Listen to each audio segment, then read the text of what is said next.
Асқыз аймандағы Калининдегі школада ешткан 2018 жылының үгіретшізі марағды аймақ предметі же 6 школаны үгіретшізі араласқан. Болған ала жарғы жыларыны уроктарының науылдайларының таныстырған. Анда шеңісші болып барған Калининдегі школаны үгіретшізі Надежда Торокова. Ол 5 классаға олғанырға орыс тілінің сөсті бүтізі қостыры өзірерінше ойын оңдайды азық урок апарған. Ол шының палазын үгіредеріне 14 жыл персалған. Мұндақ марағды пастағызына аралысты. Пусин тұсшыған пілізін, пазап бөзік ұзын тұрыстық көзіт берді. Қады тоғын шытқан арқыстары аның шетіне ұға өріншелер. Паза бұғдар қапшалар.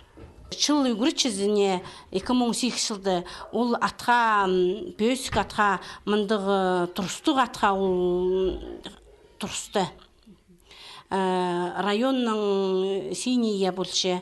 Аның аратышым, мен сақчым Надежда Петровнаға темнені керек по республика конкурсына я еще анаңандары пөсік шидірлерге шидіргеші, шақсы темнен фаларға анды сақчым шыл үгіретшізі уже 2018 жылда республикада сығырға.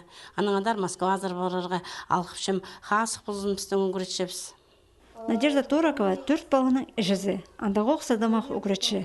Сағамға тұста Апчынай алдағы школада 4 жылы орыс тілін апаршы. Ол бұл предметші 5-9 кластардағы ұлғанырны орыс тілінің пайын, базы аның елбі күзін сезінерге үгіретші. Аның олы қызжықтары аймақ марғыларда, наука шылғыларында жүреміл араласшалар. Надежда Торокова амдай республикадағы марғыда асқыз айманың адын арашылер.